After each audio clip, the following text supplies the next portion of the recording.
Welcome back to Que Pasa Nashville. My name is Christina Allen, and thank you again for joining us. I'm excited to be speaking to Congressman Jim Cooper and State Senator Dickerson about the Project Register, an initiative bipartisan to get people not only to register to vote, but the next thing is show up and vote. So earlier you were stating that there are 4 elections in Davidson County this year alone. With the transit being on the issue for the May 1st and local candidates, you know, transit's going to bring in a different crowd. Those are going to be first-time voters. I mean, there's some issues that each of these are going to bring out different voters. But there's always a core, and that's something I've learned. No matter what, there's about 40,000 Davidson County people will show up no matter what. But with an issue like transit, you know, what is expected to turn out? We don't really know, and that's up to the individual citizens in Nashville to decide. There are some 700,000 people who live here. There are probably 400,000 or 500,000 who are registered to vote. But in some past elections in May, we've only had 40,000 people turn out. That's really just a tiny fraction of people making decisions, ruling the whole rest of the city. That's really not fair, especially on an issue like transit. That is a big decision for our community, and whether you're for transit or against transit, your voice should be heard, and that means to be registered to vote before April 2nd, and then show up at the polls.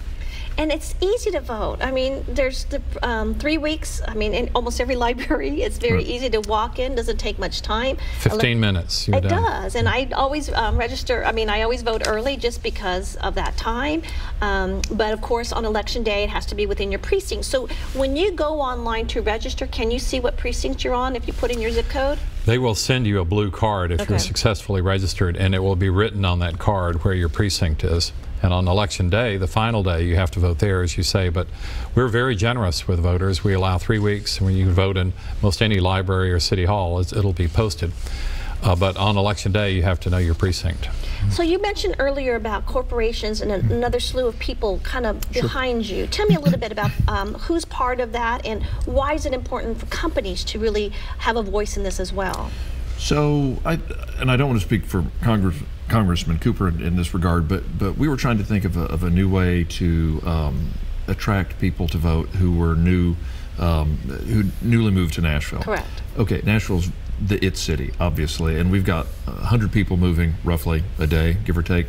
And so one of the thoughts we had was, why are they moving here? Well, they have a job, so let's talk to some of the folks in corporate America and say, if you have someone moving to Nashville, relocating here, maybe coming in as a vice president or something, wouldn't you like them to be active? Wouldn't you like them to have a voice?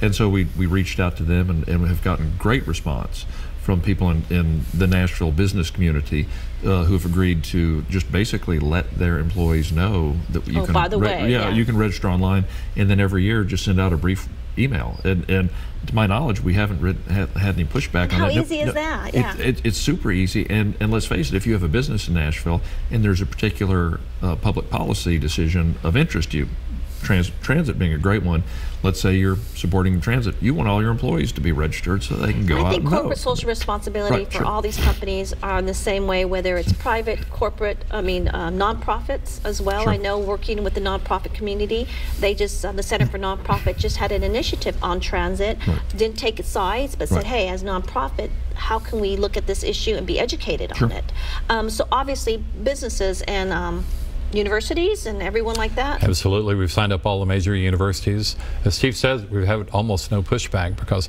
pretty much everybody is for more voting. It's just a question of the individual taking out time to vote during that voting period. And it's not just newcomers to Nashville. Some longtime residents of our city have perhaps moved, and so their voting address isn't current. They're in a new precinct. Or what's happened recently, if you haven't voted in a couple of elections, if you've forgotten or missed it or didn't care, whatever, then sometimes you're stricken from the rolls and you have to re-register. So there are a number of things. You need to make sure that your registration is current. You go to the Secretary of State's website, the Tennessee Secretary of State, and not only check on your current status and your voting history, you can also check on other people if you have their full name and their birthday.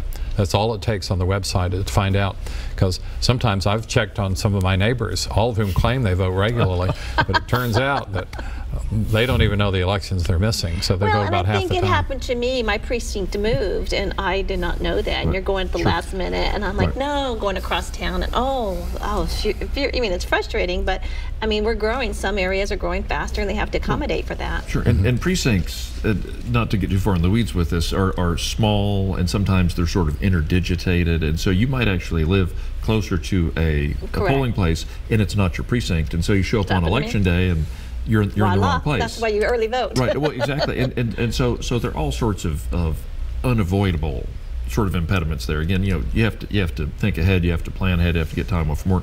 But what we're trying to do is we're removing the excuse. You don't know there's an election. We're trying to get the notoriety out there, get the name recognition up, as it were, and we're trying to get people registered. Now, do you have counterparts that are doing this in other parts of the state? We're trying to spread it statewide and ideally nationwide.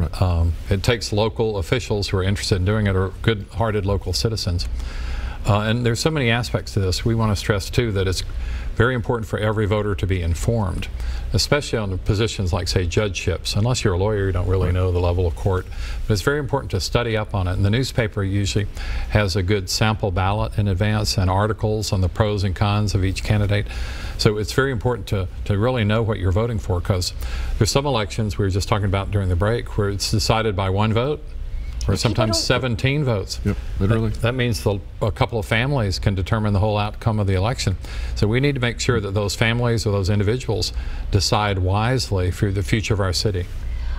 And I think those stories where candidates don't vote and they forget in small little rural areas and they lose by a couple of votes, and it could be family members. And I think you're right. That the one vote can make a difference. I think that as Davidson County grows and we look at our demographic shift here at Que Pasa Nashville, we really talk about, like I said, the opportunities and challenges Latinos bring to Middle Tennessee.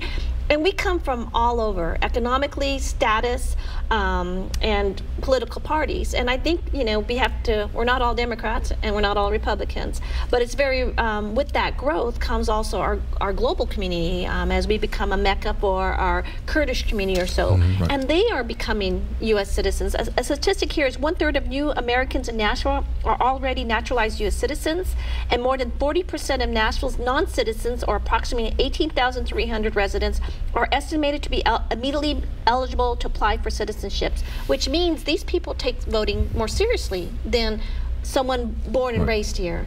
And that is, for some, that's power because you think they can sway them, but as they become more assimilated and educated, they have their own decisions to make, but they take it more serious than I think some of our neighbors do, and I think their neighbors need to realize that as well.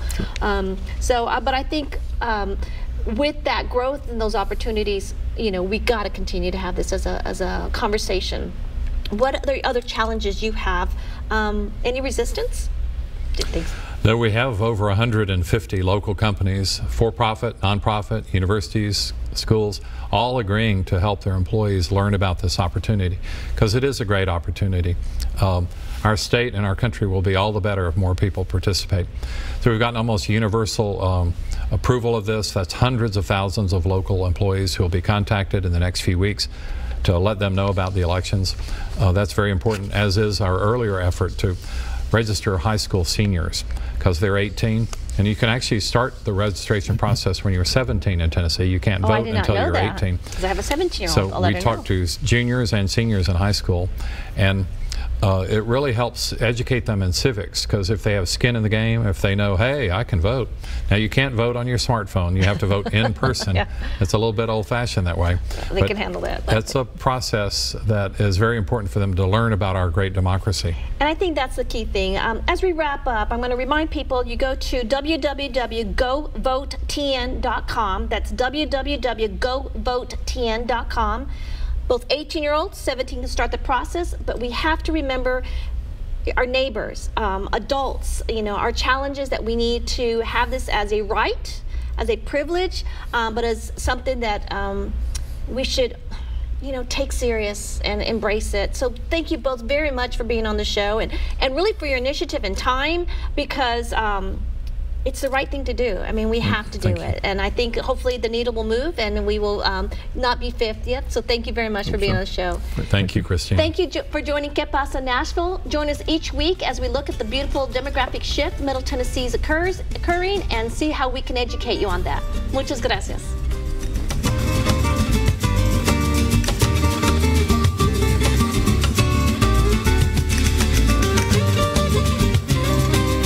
This is a Storm